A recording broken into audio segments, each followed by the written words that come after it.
You mentioned in your presentation, John, the concept of an observatory alongside a laboratory. How does an observatory function work best? Can it work at a cross-firm industry level? Have you, from your past experiences, seen the way an observatory can serve a sector as a whole and be delivered in a kind of observatory as a service role?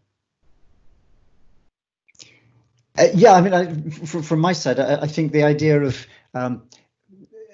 a place where what would essentially be weak signals can be processed, interpreted, amplified, that makes a lot of sense. So there are a number of research institutes, quite often located at universities or linked to universities because of a perceived neutrality.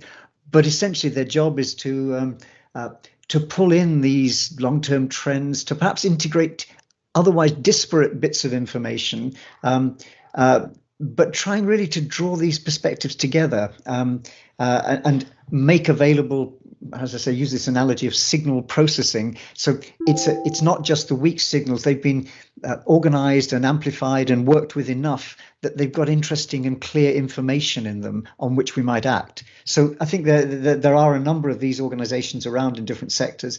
If I go back to the humanitarian space, quite early on, something called the Cash Learning Partnership was set up, which was looking at this question of how could we use the changing technologies, how could we use the growing experience on the ground, how can we pull this together and work it up into something which the sector can make use of around that question of cash programming for food and for other kinds of aid distribution.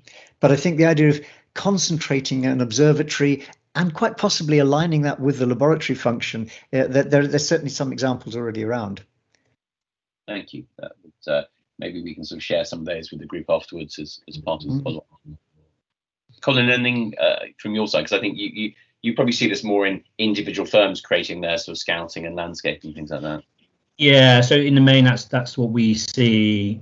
We do have some ecosystem clients where, especially in things like the food sector, for example, you see some of that work happening. But typically, it's an area that a lot of organisations are finding that they have to a certain extent themselves, but they don't necessarily have it well coordinated. So, if you think about, I don't know, let's say the pharma sector, for example, you'll have scouts who are out there looking at big data. They'll be looking at societal trends.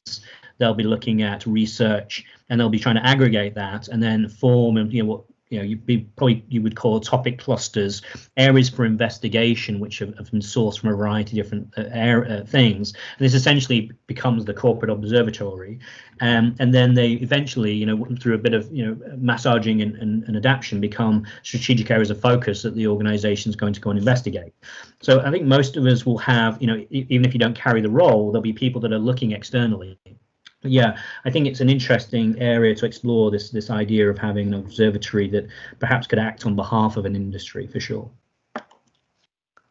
Thank you. So I think that hopefully allows us to sort of wrap this part of the debate. I mean, it sort of feels like we've only been talking 30 minutes and actually we've been done this an hour and a half. So I think that's a fantastic tribute to the two of you in terms of the content that you've been able to bring to us. So thank you very much. And what I'll just do now is sort of run through the rest of the forum, the updates on some of the working groups. But if anybody has any questions, hopefully we'll have sort of 5 minutes at the end where you can ask any final questions that occur to you.